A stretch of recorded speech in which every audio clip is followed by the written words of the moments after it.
ఆ మహాశివరాత్రి మాఘమాసంలో వచ్చేటటువంటి కృష్ణపక్షంలో అర్ధరాత్రి వేళటికి చతుర్దశి పరివ్యాప్తమైతే దాన్ని మహాశివరాత్రి అని పిలుస్తారు. మనకి దక్షిణాయనం ఉత్తరాయణం రెండు ఆయనములు.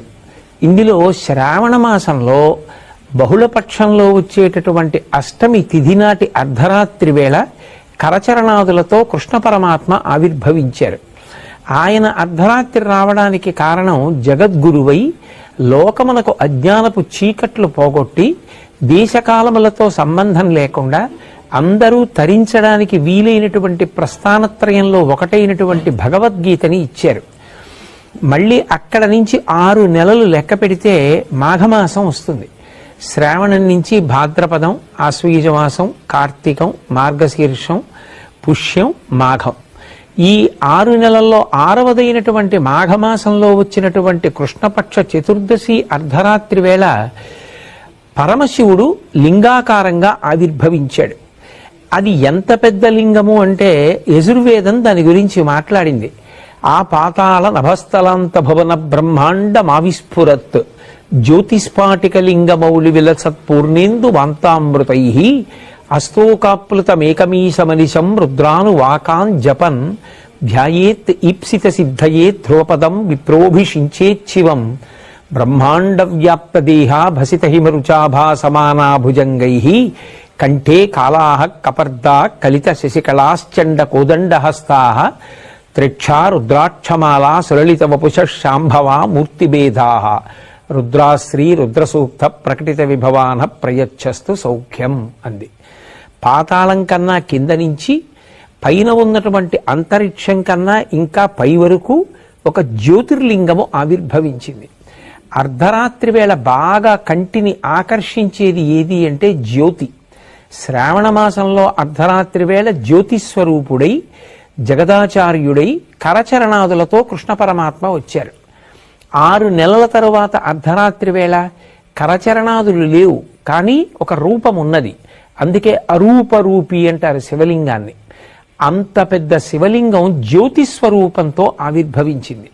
అంత పెద్ద జ్యోతిస్వరూపమైనటువంటి జ్యోతిర్లింగం కనుక అది అజ్ఞానపు చీకట్లు పోగొడుతుంది. అటువంటి శివలింగం ఆవిర్భవించినటువంటి రోజు ఏది ఉన్నదో దానినే మహాశివరాత్రి అని పిలుస్తారు. మనకి ఒక్కొక్క తిథిని ఎలా చేసుకోవాలి అన్నదానికి ఋషిప్రోక్తమైనటువంటి కల్పం ఉంటుంది. మహాశివరాత్రి ఉపవాసము జాగరణ రెండిటినీ కూడా చేసేటటువంటి తిథి. అందుకే ఆ రోజు తెల్లవారుజామున అంటే బ్రాహ్మీ ముహూర్తంలో నిద్రలేచి నిత్యకర్మానుష్ఠానం పూర్తి చేసుకుని చక్కగా పరమశివుణ్ణి విశేషమైనటువంటి ఆరాధన చేస్తారు. ఉపవాసం ఉంటారు. ఉపవాసము అన్న మాటకు అర్థం ఏమిటంటే ఎటువంటి సాత్వికమైన పదార్థాన్ని తీసుకుంటే కనురెప్ప పడిపోకుండా నిద్ర రాకుండా మనసు భగవంతుని పాదముల యందు నిలబడుతుందో అటువంటి ఆహారమును పరిమితంగా తీసుకుని శరీరాన్ని భగవంతుని యొక్క ఉపాసన యందు నిలబెట్టుకోవడానికి యోగ్యంగా సిద్ధం చేసుకుంటారు. కంటికి కడుపుకి దగ్గర సంబంధం. కడుపు నిండా తినేసామనుకోండి కనురెప్ప పడిపోతుంది. మనసు బాగా సత్వగుణంతో నిలబడాలి అంటే ఉపవాసము, భగవంతుడికి దగ్గరగా నిలబడాలి అంటే దానికి వీలైనటువంటి మార్గంలో సాత్వికమైనటువంటి ఆహారాన్ని పరిమితంగా తీసుకుంటారు. ఏదో కాసిని పాలు, కొద్దిగా పండు ముక్కలు ఇటువంటివి తీసుకుని సత్వగుణంతో మనసు నిలబెట్టి తద్వారా భగవంతుని యొక్క ఆరాధన చేసి 5 జ్ఞానేంద్రియములను మార్చి మార్చి భగవంతుని యొక్క ఆరాధన యందు ఉపయోగిస్తారు. దాన్ని ఉపవాసము అని పిలుస్తారు. ఏ కారణం చేతనైనా శరీర ఆరోగ్యం అనుమతించకపోతే వైద్యుని సలహా మేరకు ఆహారం తీసుకున్నా వచ్చేటటువంటి ఇబ్బంది ఉండదు. వైద్యుడే శివస్వరూపం ప్రథమో దైవ్యోభిషకౌ అంటుంది యజుర్వేదం. శివుని యొక్క మొదటి రూపం వైద్యుడు. ఆ వైద్యుడే నువ్వు ఆహారం తిను అన్నాడు అనుకోండి, అప్పుడు తిన్నా వచ్చిన దోషమేం లేదు. తినకుండా ఉండగలిగితే సాత్విక ఆహారం తీసుకుని శరీరం నిలబడడానికి కావలసినంత పుచ్చుకోవచ్చు. 5 ఇంద్రియములను మార్చి మార్చి శివారాధన యందు ఉపయోగిస్తారు. కన్ను ఉందనుకోండి, ఆ కంటితో ఒక దేవాలయానికి వెళ్ళి దేవాలయ గోపురం, దేవాలయ ప్రాకారం, నందీశ్వరుడు, పరివార దేవతలు, చండీశ్వరుడు, నటరాజస్వామి, దక్షిణామూర్తి, ఆలయ శిఖరం, ఆలయం గంటలు, వీటన్నింటినీ కూడా చూస్తూ గడిపి శివలింగ దర్శనం చేసి ఆనందం పొందుతారు. అలాగే చెవులతో కొంతసేపు శివ సంబంధమైనటువంటి కీర్తనలు వింటూ, వేదమంత్రాలు వింటూ, పెద్దలు చెప్పేటటువంటి మంచి మాటలు వింటూ గడుపుతారు. శరీరంతో ఏదో భగవంతుడికి కావలసినటువంటి గంధాన్ని తీస్తూ, బిల్వదళాలని సిద్ధం చేస్తూ, పువ్వులు కోసి తీసుకొచ్చి మార్చి మార్చి శరీరాన్ని, ఇంద్రియాల్ని యాంత్రికమైనటువంటి స్థితిని పొందకుండా ఉండడం కోసం, ఉత్సాహం నిలబడడం కోసం భగవత్ సేవలో ఉపయోగిస్తారు. ఉపయోగించి శివాభిషేకం చేస్తారు. మనకి ఈ దేశంలో గొప్ప ఆశీర్వచనం ఏమి అంటే, మీరు చల్లగా ఉండండి అంటారు. మీరు చల్లగా ఉండాలి, మీ ఇల్లు చల్లగా ఉండాలి, మీ అమ్మగారి కడుపు చల్లగా ఉండాలి, మీ అందరూ చల్లగా ఉండాలి. చల్లగా ఉండాలి అన్న మాటకు అర్థం ఏమిటంటే, మనసు ఉద్వేగం పొందవలసిన అవసరం లేకుండా, తాపం లేకుండా, అందరి యొక్క అవసరములు తీరి అందరూ ప్రశాంతంగా ఉండేటటువంటి స్థితి కలగాలి. అలా కలగాలి అంటే మీరందరూ చల్లగా ఉండాలి అని ఆశీర్వచనం చేస్తారు. అందరూ చల్లగా ఉండడం ఎప్పుడు సాధ్యమవుతుంది? అంతటా వ్యాపించినటువంటి శివలింగము చల్లబడాలి. సహజంగా శివలింగం మీద చంద్రబింబం ఉన్న కారణం చేత ఆ చంద్రుడిలోంచి స్రవించేటటువంటి అమృత ధారల చేత శివలింగం చల్లబడుతూ ఉంటుంది. దానికి సంకేతంగా శివాలయంలో శివలింగం మీద ధారాపాత్ర ఉంచి అందులోంచి సన్నటి ధార ఎప్పుడూ పడేటట్టుగా ఉంచుతారు. మనం కూడా ఆ రోజున పార్థివలింగం చేసి కానీ, శివాలయంలో ఉండేటటువంటి శివలింగాలకి కానీ అభిషేకం చేశామనుకోండి, దాని చేత శివలింగాలు చల్లబడతాయి. లింగం చల్లబడింది అన్న మాటకు అర్థం ఏమిటంటే, ఒక్క నా ఊరు, నా కుటుంబం, నా వీధి కాదు, అందరూ చల్లగా ఉండాలి. ప్రపంచంలో ఉన్న వాళ్ళందరూ చల్లగా ఉండాలి. ఎవరి మధ్య వైషమ్యాలు ఉండకూడదు. అందరూ ప్రశాంతంగా ఉండాలి. మనిషి ఉద్వేగపడడానికి కారణం ఆకలి. ఆకలి వేసి అన్నం దొరకకపోయినా ధర్మం నిలబడదు. ఆకలితో ఉన్న ప్రజలు ధర్మాన్ని పాటించమంటే ఎలా పాటిస్తారు? నీరు దొరకకపోతే ధర్మం నిలబడదు. అందుకే అందరి అవసరాలు తీరాలంటే భగవదనుగ్రహంతో పడవలసినటువంటి వర్షములు సకాలంలో పడాలి. శం ద్విపదే, శం చతుష్పదే, 2 కాళ్లున్న ప్రాణులే కాదు, 4 కాళ్లున్న ప్రాణులు కూడా కడుపు నిండా ఆహారం తిని అంతటా చల్లబడి అందరూ చల్లగా సంతోషంగా ఉండాలి. ధర్మ మార్గంలో నడవాలి. ఎవరు ఎవరిని చెనకకూడదు. దాని వలన శాంతి కలగాలి. అటువంటి స్థితి కలగాలి అంటే అది కేవలం ఏదో ఒక విషయాన్ని చేస్తే కుదిరేది కాదు. శివలింగాన్ని ఆరాధన చేసి ఆ కాలమునందు శివలింగానికి అభిషేకం చేస్తే ఆ శివలింగం చల్లబడితే లోకమంతా చల్లబడుతుంది. అందరి కోరికలు తీరుతాయి. అందుకే లోకమంతా చల్లగా ఉండడానికి అందరూ తమ వంతుగా చేసేటటువంటి ఆరాధన మహాశివరాత్రి. అటువంటి మహాశివరాత్రి నాడు చక్కగా శివలింగ ఆరాధన చేసి శివానుగ్రహం పొందడము అంటే కొన్ని కోట్ల జన్మలుగా వస్తున్నటువంటి అజ్ఞానపు చీకట్లు విచ్చిపోయి ఈశ్వరానుగ్రహం చేత ఆ జ్ఞానమనేటటువంటి జ్యోతి లోపల వెలుగుతుంది. ఆ జ్ఞానము కలిగితే ఇక మళ్ళీ పుట్టవలసిన అవసరాన్ని పోగొట్టుకుంటాడు. అందుకే జన్మానికి ఒక్క శివరాత్రి అయినా చెయ్యండి అంటారు. ఒక బిల్వదళంతో అర్చన చేయడం, తుమ్మిపూలతో అర్చన చేయడం, పంచామృతాలతో అభిషేకం చేయడం, అలాగే ఆ కాలమునందు దొరికేటటువంటి పుష్పములను సేకరించి ఈశ్వరార్చన చెయ్యడం, భాగవతులందరూ కూర్చుని చక్కగా భజన చేసుకోవడం, ఇవన్నీ కూడా మహాశివరాత్రి నాడు విధింపబడినటువంటి విశేషాలు. దీనితో పాటుగా జాగరణ అనేటటువంటిది మిగిలినటువంటి ఏ తిథి నాడు కనపడనిది ఒక్క మహాశివరాత్రి నాడే కనపడుతుంది. జాగరణ అన్న మాటకు అర్థం ఏమిటంటే మెలకువగా ఉండుట. సాధారణంగా మనందరం మెలకువగా ఏ తిథి ఎప్పుడు ఉంటాం? పగటి వేళ మెలకువగా ఉంటాం. రాత్రి వేళ నిద్రపోవడం విధింపబడింది. నిద్రపోవాలి తప్ప నిద్రపోకుండా తెలివిగా ఉండకూడదు. కానీ ఒక్క మహాశివరాత్రి నాడు మాత్రం జాగరణ చేస్తారు. జాగరణ అంటే కేవలం తెలివిగా ఉండడం, కేవలం నిద్రపోకుండా ఉండడం అని కాదు దాని అర్థం. జాగరణ చేస్తున్నాడు అన్న మాటకు అర్థం ఏమిటంటే ఆ రోజున మెలకువగా ఉన్నాడు అంటే తనని తాను పరిశీలిస్తున్నాడు, జాగ్రత్త పడుతున్నాడు. ఎందుకు మెలకువగా ఉన్నాడు అంటే ఏదైనా తనని పట్టుకోకూడనిది వచ్చి పట్టుకుంటుందేమో అని జాగ్రత్త పడుతున్నాడు. ఎక్కడి నుంచి వచ్చి పట్టుకుంటుంది? ఏదో బయట నుంచి వచ్చి పట్టుకునేది కాదు. కొన్ని కోట్ల జన్మల నుంచి మళ్లీ పుట్టి మళ్లీ చచ్చి మళ్లీ పుట్టి మళ్లీ చచ్చి జనన మరణ చక్రమనందు తిరగడానికి కారణం అరిషడ్వర్గములకు వశం కావడం.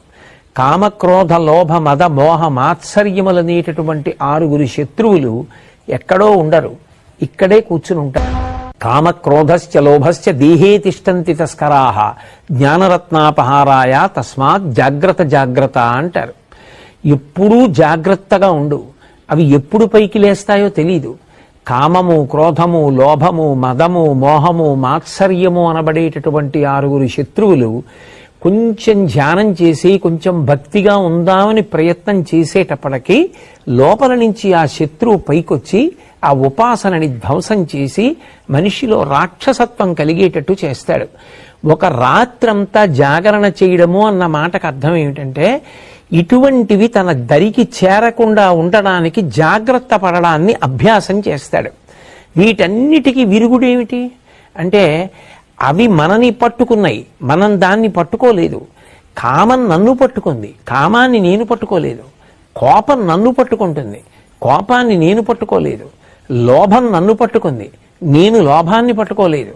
అవి నన్ను వదిలిపెట్టాలంటే దానికి పరిష్కారం ఏమిటంటే ఏది చూస్తే దానికి చికాకు కలుగుతుందో అది కనపడితే అది వదిలేస్తుంది.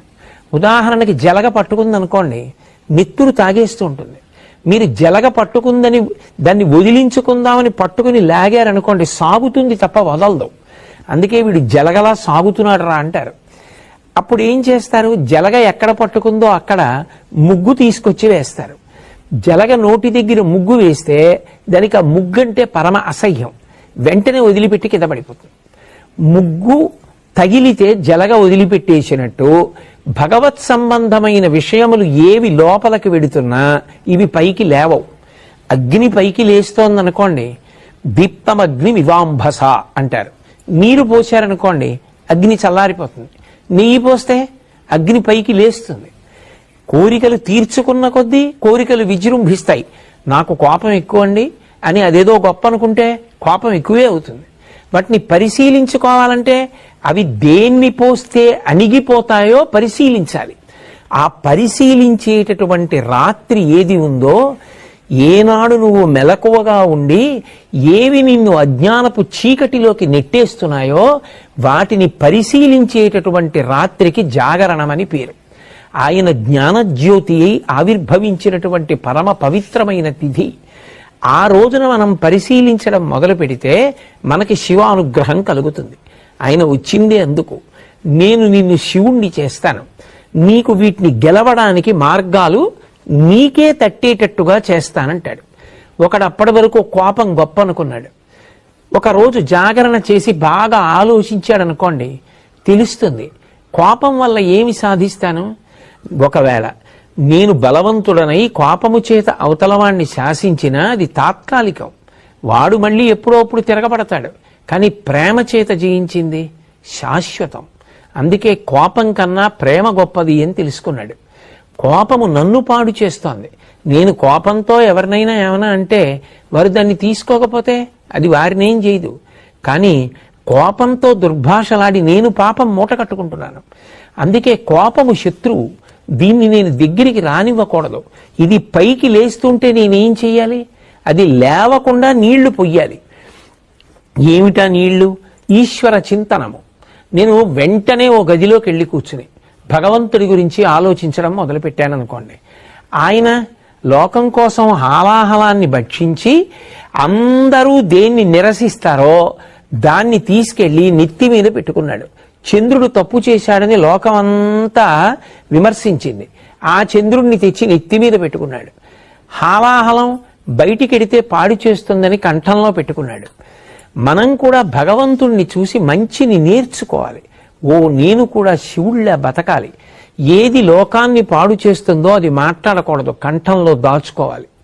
ఎంత తప్పు చేసిన వాడైనా మారతాను అని వచ్చినప్పుడు నెత్తి మీద పెట్టుకోవాలి తప్ప ఎప్పుడో తప్పు చేశావని దూరం పెడితే మారే అవకాశం ఎలా కలుగుతుంది? శివారాధన చేస్తాడు అన్న మాటకు అర్థం ఏమిటంటే శివుళ్ళ బ్రతకడం అలవాటు అవుతుంది. జాగరణ చేశాడు అన్న మాటకు అర్థం ఏంటంటే చీకటి పడిందని పడుకున్నాడు తలుపులేసుకొని. ఆ రోజు పడుకోలేదు, మెలకువగా ఉన్నాడు. ఆ చీకటిని గెలవడానికి కారణాలు వెతికాడు. నన్ను అజ్ఞానపు చీకటిలోకి తోసేస్తున్న అరిషడ్వర్గములను నేను ఎలా గెలవాలి? బాగా భగవంతుని యందు మనసు పెట్టాడు, ధ్యానం చేశాడు, మంచి గ్రంథపఠనం చేశాడు, శివారాధన చేశాడు, అర్ధరాత్రి కూడా అభిషేకం చేశాడు, పెద్దల మాటలు విన్నాడు, కీర్తనలు విన్నాడు, ఆలోచించాడు, పూజ చేశాడు. మనసుని మార్చి మార్చి ఇంద్రియములతో కలిపి భగవంతుని యొక్క పాదముల దగ్గర పెట్టగా అరిషడ్వర్గములను గెలవడానికి కావలసినటువంటి మార్గములు ఇక్కడే ప్రచోదనమవుతాయి. ఇప్పుడు ఆ అరిషడ్వర్గములను గెలవడం చేతనైంది. ఆయన ఎవరవుతాడు? పశువు పశుపతి అయిపోయాడు. ఎందుకని? అప్పటి వరకు పట్టుకున్న కర్మపాశములు తెగిపోయి భగవంతుని యందు ఐక్యమయ్యాడు. చిరంజీవన్నేవ క్షపిత పశుపాశ వ్యతికర పరానందాభిక్యం రసయతి రసం తద్భజనవాన్ అంటారు శంకర భగవత్పాదుల సౌందర్యలహరిలో. ఆ భగవంతుని యొక్క అనుగ్రహం కలిగితే కర్మపాశములు తెగిపోతే పశుత్వం పోయి పశువు పశుపతి యందు ఐక్యమయ్యాడు. అలా ఉపాసన చేయడానికి యోగ్యమైన రోజు. ఎందుకని? ఆయనే జ్ఞానజ్యోతిగా ఆవిర్భవించాడు. యావత్ బ్రహ్మాండం నిండిపోయేటటువంటి జ్యోతిర్లింగంగా వచ్చాడు. ఈ రోజున ఎవరు నన్ను ఉపాసన చేస్తారో, ఎవరు జాగరణ చేస్తారో వాళ్ళని నేను అనుగ్రహిస్తానన్నాడు. 84 లక్షల జీవరాశులలో దేశకాలములను తెలుసుకొని ఆ తిథి యొక్క గొప్పతనాన్ని తెలుసుకుని ఉపాసన చెయ్యగలిగినటువంటి శక్తి ఎవరికి ఉంటుంది? ఒక్క మనుష్య ప్రాణికే ఉంటుంది. అందుకే జంతువునాం నరజన్మ దుర్లభం. అటువంటి నరజన్మ ఎత్తిన తరువాత మరి మహాశివరాత్రి లాంటి పర్వదినాన్ని విడిచిపెట్టేసుకుంటే దాని వలన ఎంత ఉపాసన కోల్పోయాం. ఒక జన్మంతా చెయ్యవలసిన సాధన ఒక్క శివరాత్రి నాడు చేస్తే చాలు. అది కాలమునందు కలిసి వచ్చేటటువంటి సమయం. పిల్లవాడు సంవత్సరం అంతా ఎంత కష్టపడి చదివాడు పక్కన పెట్టండి. పరీక్షకు వెళ్ళి రాయడం మొదలుపెట్టిన తర్వాత దూరంగా ఎక్కడి నుంచో వాడికి ఇష్టమైన పాటలు వినపడుతున్నాయి. ఆ ఒక్క 2 గంటలే వాడు పరీక్ష మీద దృష్టి వదిలిపెట్టి పాటల మీద దృష్టి పెట్టాడు. ఏమైంది? సంవత్సర ఫలితం పోయింది. సంవత్సరంలో కొంత భాగం బాగా చదువుకున్నాడు, కానీ ఇప్పుడు ఆ పాటలు వినకుండా ఇప్పుడు దీని మీద దృష్టి పెట్టాడు ఒకడు.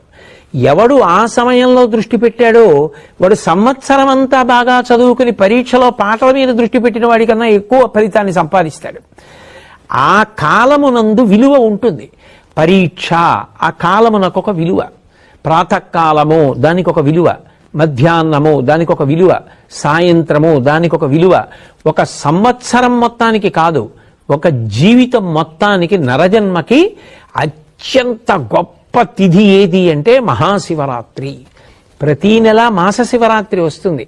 దాన్ని మహత్శబ్దంతో పిలిచారు. మహాశబ్దంతో పిలవబడినటువంటి తిథులు మీకు కనపడవు. మహాశివరాత్రి అంటే ఇక ఇంతకన్నా నువ్వు ఉపాసన చేయడానికి తేలికైనటువంటి రోజు రాదు. అందుకే ఆ రోజు మీరు తెలిసి చెయ్యండి, తెలియక చెయ్యండి, కొన్ని కోట్ల రెట్ల ఫలితాన్ని భగవంతుడు అనుగ్రహించేస్తాడు. ఏదో ఎవరో శివరాత్రి ఏదో భగవంతుడి దగ్గరికి ఎడదాం ఇవన్నీ ఆలోచించలేదు. ఆయన ఆవు కట్టుకొయ్యి నుంచి పలుపు తప్పించుకు పరిగెత్తింది, ఆయన ఆవు కోసం పరిగెత్తాడు. ఆవు శివాలయంలో దూరింది, ఆయన దూరాడు. ఆవు శివాలయం చుట్టూ తిరిగింది, ఈయన ఆవు కోసం తిరిగాడు. ఆవు బయటికి పోయింది, ఈయన బయటికి పోయాడు. కానీ ఈశ్వరుడు అంటాడు, ఇవాళ మహాశివరాత్రి, నువ్వు తెలిసి వచ్చావో తెలియకొచ్చావో నాకు అనవసరం. ఆవు కోసం వచ్చావో దూడ కోసం వచ్చావో నా చుట్టూ తిరిగావు కదా, నువ్వు ఇవాళ చేసిన ప్రదక్షిణాన్ని కోట్లతో హెచ్చించి నీకు ఫలితాన్ని ఇస్తున్నానంటాడు. అంటే ఒక్కొక్క కాలమునందు చేసేటటువంటి ఉపాసనకి అంత శక్తి ఉంటుంది. అయినప్పుడు ఇంత గొప్ప తిథి మనకి దగ్గరలో ఉన్నప్పుడు మనం దాని గురించి తెలుసుకుని సమాయత్తమై మనకి శరీరం ఎంతవరకు అనుమతిస్తే అంతవరకు, ఆరోగ్యం ఎంతవరకు అనుమతిస్తే అంతవరకు, మరీ ఛాందసత్వానికి పోకుండా, శక్తి ఉన్నప్పుడు చెయ్యగలిగినది విడిచిపెట్టకుండా సమతౌల్యాన్ని పాటిస్తూ మనసుని భగవంతుని యందు పెట్టడం అన్నది ప్రధానం చేసుకొని ఇంద్రియములతో కలిపి మనసుని మార్చి మార్చి భగవంతుని యందు పెట్టి ఆయన చేసిన ఉపకారములను స్మరించి మనం భగవంతుని యందు చేరిపోవడానికి నరజన్మ అనేటటువంటిది అత్యంత ప్రధానమైనది. కాబట్టి సద్వినియోగం చేసుకోవడానికి అపూర్వమైనటువంటి రోజు ఈ మహాశివరాత్రి. ఈ ప్రదోష కాలమునకు ప్రత్యేకించి ఒక ప్రతిపత్తి ఉంటుంది. ఆ కాలము శివస్వరూపమై ఉంటుంది. శివస్వరూపమైనటువంటి కాలము అన్న మాటకు అర్థం ఏమిటంటే, ఆ ప్రదోష వేళలో పరమశివుడు ఈ భూమండలాన్నంతటినీ చూస్తూ నందివాహనారూఢుడై ఆకాశ మార్గంలో వెడతాడు. ఆయన వెడుతున్నప్పుడు ఆయనతో పాటు ప్రమదగణాలన్నీ కూడా వెడతాయి. ఆయన ఆకాశమునందు సంచరించి కైలాస పర్వతం మీద దిగి అక్కడ ప్రదోష తాండవం చేస్తాడు ఆయన. అందుకే దేవతలందరూ కూడా ప్రదోష వేళలో శివాలయాన్ని చేరుకుంటారు. అందుకే ప్రదోష వేళలో ఇక ఏ దేవతా దర్శనం చేయవలసిన అవసరం ఉండదు. ప్రదోష వేళలో ఒక్క శివాలయంలోకి వెళ్ళినట్లయితే అందరు దేవతల యొక్క దర్శనము శివాలయంలోనే అవుతుంది. ప్రదోష వేళలో శివాలయం వినా దర్శించడానికి అర్హత కలిగినటువంటి ఆలయం ఒక్క నరసింహస్వామి ఆలయం. విష్ణు స్వరూపంలో నరసింహస్వామి ఆలయాన్ని కూడా ప్రదోష వేళలో దర్శనం చేయొచ్చు. ప్రదోష వేళ కేవలము శివస్వరూపం. ఆ సమయంలో సంధ్యావందనం చేసిన, ఆ సమయంలో భగవన్నామం చెప్పిన, ఆ సమయంలో భగవత్ సంబంధమైనటువంటి కీర్తన చేసిన పరమశివుని యొక్క విశేషమైనటువంటి అనుగ్రహములకు పాత్రులమవుతాం. అందుకే పూర్వకాలంలో ఈ ప్రదోష వేళ అయ్యేటప్పటికీ ప్రతి ఇంట్లోనూ కూడా సాంబశివ గేయామృతము అని చెప్పి సాంబ సదాశివ సాంబ సదాశివ సాంబ సదాశివ సాంబశివ అంటూ ఆతో మొదలుపెట్టి చిట్ట చివర అలుకాధీశ్వర అంటూ అలు అలు వరకు భగవంతుడి మీద కీర్తనలు చేస్తూ ఒకళ్ళేమో మకుటం, ఒకళ్ళేమో పాదం చెప్తారు. మిగిలిన వాళ్ళందరూ సాంబ సదాశివ సాంబ సదాశివ సాంబ సదాశివ సాంబ శివ అంటారు. సా అంబ శివ అంటే పార్వతీదేవితో కలిసి ఉన్నటువంటి పరమశివుని మేము స్మరిస్తున్నాం. శివస్మరణము అంత గొప్పది, శివభక్తి అంత గొప్పది. అందుకని ప్రదోష వేళ తనంత తానుగా శివ పూజకి సంబంధించినటువంటి కాలమై ఉంటుంది. అందుకే అసలు సూర్యోదయం అవుతున్నప్పుడు నిద్రపోకూడదు. సూర్యోదయం అవుతున్నప్పుడు నిద్రపోయిన వాళ్ళని కూడా క్షమిస్తారేమో కానీ ప్రదోష వేళలో నిద్రపోయినటువంటి వాళ్ళకి మాత్రం క్షమాభిక్ష ఉండదు. ఒక్క పరమ వృద్ధులైనటువంటి వాళ్ళు, గర్భిణీ స్త్రీ, ప్రసవమైనటువంటిది, రోగగ్రస్తమైనటువంటి శరీరం ఉన్నవారు, అలాంటి వారు తప్ప అన్యులు ఎవ్వరూ కూడా ప్రదోష వేళలో నిద్రపోకూడదు. ఎందుకు నిద్రపోకూడదు అంటే ఒక్కటే కారణం. ప్రదోష వేళలో పరమేశ్వరుడు పార్వతీ సహితుడై భూమండలం మీద పర్యటించడమే దానికి కారణం. అలాగే దోషము ప్రదోషము అని వాడినట్టే శివరాత్రి మహాశివరాత్రి అని రెండు మాటలు. నిజానికి మనం మాస శివరాత్రి అని పిలుస్తున్నాం. మాస శివరాత్రి అనక్కర్లేదు, శివరాత్రి. శివరాత్రి అని దేన్ని పిలుస్తారంటే ప్రతి నెలలోనూ కూడా కృష్ణపక్షంలో అంటే అమావాస్యకి ముందు రాత్రి చతుర్దశి తిథి పరివ్యాప్తమై ఉంటే, అంటే రాత్రి 12 గంటల వేళకి చతుర్దశి తిథి ఉండాలి. అలా కానీ ఉన్నట్టయితే దాన్ని శివరాత్రి అని పిలుస్తారు. ఒక్క మాఘమాసంలో వచ్చేటటువంటి మాఘ బహుళ చతుర్దశి ఉన్నటువంటి రాత్రి మహాశివరాత్రి అని పిలుస్తారు. ఈ మాస శివరాత్రి అంటుంటారు, అదే శివరాత్రి. ప్రతి నెలలోనూ చతుర్దశి రాత్రి ఉన్నటువంటి తిథి నాడు వస్తుంది. అది శివరాత్రి. మాఘమాసంలో వచ్చేది మహాశివరాత్రి. ఏమిటి శివరాత్రి అన్న మాటకి ఏమిటి అసలు అర్థం అంటే, శివరాత్రి అన్న మాటకి 2 అర్థాలు. శివునకు సంబంధించినటువంటి శివపరమైనటువంటి రాత్రి అని ఒక అర్థం, విశేషణ పూర్వపద కర్మధారయా సమాసం. శివుని యొక్క రాత్రి షష్ఠీ తత్పురుష సమాసం. శివుని యొక్క రాత్రి శివపరమైన రాత్రి అని. ఈ చతుర్దశి తిథి బహుళపక్షంలో రాత్రి వేళ పరివ్యాప్తమై ఉంటే దానికి ఒక ప్రత్యేకమైనటువంటి లక్షణం ఉంటుంది. అది పరమమంగళప్రదమై భగవంతుని యొక్క అనుగ్రహాన్ని వర్షించేటటువంటి కాలమై ఉంటుంది. ఎందుచేత అంటారేమో, అసలు శివుడు కానిది, శివుడు లేనిది, శివుడు తాత్పర్యముగా మిగలనిది లోకంలో ఏమీ ఉండదు. సమస్తము శివుని చేతనే పరివ్యాప్తమై ఉంటుంది. అన్నీ ఆయనే అయి ఉంటాడు. అన్నీ ఆయనే అయి ఉన్నటువంటి శివుడు ఏదైనా ఇవ్వగలడు. ఆయన ఏదైనా ఇవ్వగలడు. ఏదైనా ఇవ్వడానికి నేను ఇది చేస్తేనే ఇస్తాననేటటువంటి నియమము పెట్టేవాడు కాడు. అందుకే శివ సంబంధంలో 3 మాటలు వాడతారు. ఒకటి, ఆయన శివుడు. 2 సజ్జోజాత ముఖము ఉన్నవాడు, 3 అసుతోషుడు. ఈ 3 మాటలు అర్థమైతే అసలు మహాశివరాత్రి అనేటటువంటి తిథికి ఉన్నటువంటి విశేషం ఏమిటో అర్థమవుతుంది. ఆయన శివుడు. శివుడు అంటే మంగళప్రదుడు, శుభప్రదుడు, కళ్యాణకారకుడు, శోభనకారకుడు, మంగళకారకుడు అని గుర్తు. ఆయన ఎప్పుడూ భక్తులైనటువంటి వారికి మంచి చెయ్యడం వినా, ఉపకారం చెయ్యడం వినా, అపకారం చెయ్యడం అనేటటువంటిది తెలియని స్వరూపం ఏముంటుందో అటువంటి భగవత్ స్వరూపానికి శివ అని పిలుస్తారు. అందుకే అసలు శివుడు ఎన్నడూ ఇబ్బంది పెట్టడం అనేటటువంటి మాట లోకంలో ఉండదు. అందుకే మంత్రపుష్పం చెప్పినప్పుడు చెప్తుంటారు, ఈశాన సర్వ విద్యానాం ఈశ్వర సర్వభూతానాం బ్రహ్మాధిపతి బ్రహ్మణోధిపతి బ్రహ్మా శివోమే అస్తు సదాశివోం అంటారు. సదాశివోం, సదా బ్రహ్మ, సదా విష్ణు. ఆ మాటలు లేవు వేదంలో. సదాశివ అదొక్కటే ఉంది. సదాశివుడు అని పేరు పెట్టుకుంటుంటారు. ఆయన పేరు సదాశివరావు గారండి అంటుంటారు. సదాశివ అంటే సదా అంటే ఎల్లప్పుడూ ఆయన శివుడు. శివుడు అంటే మంగళప్రదుడు. ఎల్లప్పుడూ అంటే ఆయన అసలు కోపం పెట్టుకోవడం అనేటటువంటి మాట కానీ, బాధ పెట్టడం అన్న మాట కానీ తెలియని వాడెవరైనా ఉంటే లోకంలో శివుడు ఒక్కడే. ఆయనకి అసలు బాధ పెట్టడం అనేటటువంటి మాట ఆయన యొక్క చరిత్రలో, ఆయన యొక్క జీవితంలో, ఆయన యొక్క అనుగ్రహ ప్రధాన విశేషమునందు ఎక్కడా కనపడదు. ఎంత దోషభూయిష్టమైనటువంటి జీవితం ఉన్నవాడైనా సరే ఒక్కసారి వెళ్ళి శివ అని పిలిచినంత మాత్రం చేత ఆయన వెంటనే అనుగ్రహిస్తాడు. అలా అనుగ్రహించగలిగినటువంటి ఉదారమైన హృదయం ఉన్నవాడు లోకమునకు తండ్రి కనుక జగత పితరవు వందే పార్వతీ పరమేశ్వరవు అంటాడు కాళిదాసు మహాకవి. పార్వతీ పరమేశ్వరులు ఈ లోకమునకు తల్లిదండ్రులు. తండ్రి అయిన కారణం చేత ఆయన యొక్క హృదయము ఎల్లవేళలా కూడా కారుణ్యముతో నిండిపోయి ఉంటుంది, దయతో. ఆ దయతో ఉన్న కారణం చేత ఆయన నువ్వు ఈ తప్పు చేశావని చూడడం, వచ్చి క్షమించమని అడిగి భక్తితో నిలబడినంత మాత్రం చేత అనుగ్రహించగలిగినటువంటి పితృహృదయము కలిగినటువంటి వాడు. అలా అనుగ్రహించగలిగినటువంటి స్వరూపమై ఆయన శివుడై ఉంటాడు. శివ అన్న శబ్దానికి అర్థం ఏమిటంటే మంగళప్రదత్వము చేత శివం సుందరం సత్యం, సత్యం శివం సుందరం అని మనం మాట మాట్లాడుతుంటాం ఇప్పుడు. సత్యం అంటే సత్యం, సత్యం అంటే ఒకనాడు ఉండి ఒకనాడు లేకుండా పోయేవాడు కాడు. ఆయన ఎప్పుడూ ఉంటాడు. ఈ లోకాల మొత్తం మీద అసలు 5వతనం తరగడం అనేటటువంటి మాట లేనిది, అసలు కామానికి లొంగనటువంటి భర్తని పొంది ఉన్నది ఒక్క పార్వతీదేవి మాత్రమే. లోకంలో ఏ స్త్రీకైనా ఎప్పుడైనా 5వతనానికి ఇబ్బంది రావచ్చు, లేదా ఆమె వెళ్ళిపోయిన తరువాత అయినా భర్త వెళ్ళిపోతాడు కొంతకాలానికి. కానీ ఆమె భర్త వెళ్ళిపోవడం అనేటటువంటి మాట లోకంలో ఎన్నటికీ ఉండనిది.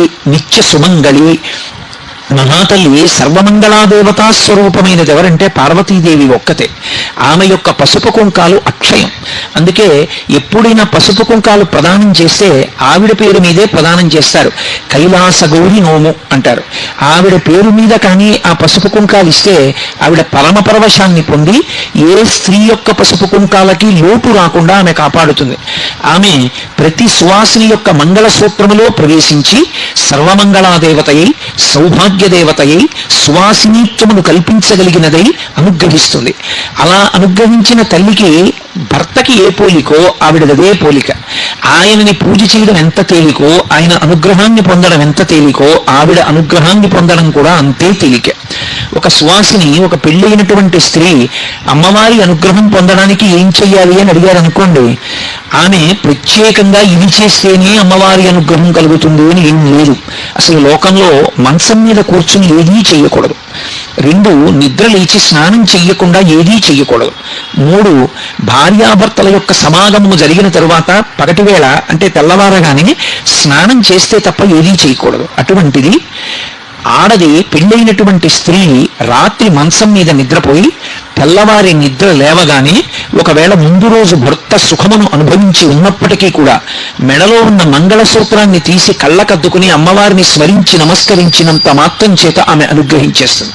అందుకే లోకంలో నిద్ర లేవగానే మంగళసూత్రాలు కళ్ళకద్దుకోకుండా నిద్ర లేచేటటువంటి అలవాటు ఉన్నటువంటి సువాసిని మనకి కనపడదు. ఎప్పటికీ మంగళసూత్రం అలా మెడలోనే ఉండాలి అంటే ఆ తల్లి యొక్క అనుగ్రహం పొందడానికి ఆ మంగళసూత్రం కళ్ళకద్దుకుంటే చాలు, ఆవిడ అనుగ్రహిస్తుంది. అంతటి కారుణ్యమూర్తి ఆ యమ. అమ్మలగన్నయమ్మ ముగురమ్మల మూలపుటమ్మ చాలా పెద్దమ్మ సురారులమ్మ కడు పారడియమ్మ తన్ను లోనమ్మిన వెల్పుటమ్మల మనంబున ఉండెడి అమ్మ దుర్గమాయమ్మ కృపాభునిచ్యుత మహత్వ కవిత్వ పటుత్వ సంపదలంటారు పోతన గారు. ఆవిడ ముగురమ్మల మూలపుటమ్మ, ముగురమ్మలకి మూలపుటమ్మ చాలా పెద్దమ్మ. ఎప్పటి తల్లు ఆ తల్లి ఆ తండ్రి వాళ్ళిద్దరూ ఇప్పుడు పుట్టిన వాళ్ళు అని చెప్పడం కుదరదు. వాళ్ళిద్దరికీ పుట్టిన తేదీ లేదు. ఈ సమస్త బ్రహ్మాండములు ఎప్పుడున్నాయో అంతకన్నా ముందే వాళ్ళు ఉన్నారు. అందుకే లలితా సహస్రనామ స్తోత్రంలో అమ్మవారికి పూర్వజ అని ఒక పేరు. జా అంటే పుట్టినది, పూర్వజ అంటే దీనికన్నా ముందు పుట్టినది. నేను ఈ పూలదండ చూపించి ఆవిడ ఎప్పుడుంది అంటే పూర్వజ ఈ పూలు పుట్టకముందు ఉంది. ఈ పూలు పుట్టిన చెట్టు దాన్ని పుట్టకముందు ఉంది. ఆ చెట్టు పుట్టిన భూమి ఆ భూమి పుట్టకముందు ఉంది.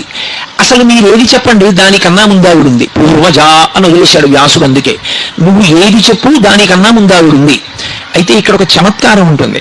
మరి అంత ముందు పుట్టిన తల్లి జుట్టు తెల్లపడదా? ఎప్పుడైనా అమ్మవారిని ధ్యానం చేస్తే తెల్లటి జుట్టు ఉన్నటువంటి తల్లిని ధ్యానం చెయ్యొచ్చా అంటే ఎప్పుడు చేయకూడదు. అలా పరమదోషం. నమశివాభ్యాం నవయౌవనాభ్యాం పరస్పరాశ్లిష్టవపుద్ధరాభ్యాం నగేంద్ర కన్యా వృషకేతనాభ్యాం నమో నమ శంకర పార్వతీభ్యాం అన్నారు శంకర భగవత్పాదులు. నమశివాభ్యాం వాళ్ళిద్దరూ ఎటువంటి వాళ్ళు అంటే నవయౌవనాభ్యాం వాళ్ళు ఎప్పుడూ యవ్వనంలో ఉంటారు. యవ్వనంలో ఉంటారు అన్న మాటకు అర్థం ఏమిటి? యవ్వనంలోకి ప్రవేశించిన వ్యక్తి యొక్క జుట్టు నల్లగా ఉంటుంది, బాగా శక్తితో ఉంటాడు. ఆయనకి ఏమీ శక్తి క్షీణించడం, కళ్ళజోడు పెట్టుకోవలసిన అవసరం, జుట్టు తెల్లబడిపోవడం అలాంటివి ఏమి ఉండవు. బాగా బలంగా ఉన్నటువంటి కాలాన్ని యవ్వనం అంటారు. కానీ అందరూ యవ్వనంలోకి ప్రవేశిస్తారు. అందరికీ యవ్వనంలో ఉండాలని కోరుకుంటుంది కూడా. ఎందుకు అంటే ఒంట్లో బలం ఉంటుంది, తన పనులు తాను చేసుకోవచ్చు, 10 మందికి ఉపయోగపడవచ్చు. వృద్ధాప్యం వచ్చేసింది అనుకోండి, తానే వేరొకరి మీద ఆధారపడాలి, తాను ఎవరికి ఏం చేసి పెట్టగలడు. అందుకని ఎవరైనా యవ్వనంలో ఉండాలని కోరుకుంటారు. కానీ మనం ఉండగలమా? మనం కోరుకుంటే యవ్వనంలో ఉండలేము. కాలము యొక్క ప్రవాహమునందు మనందరి శరీరములు జర్జరీభూతములవుతాయి. అంటే శరీరం అంతా ముడతలు పడిపోయి జుట్టు తెల్లబడిపోతుంది.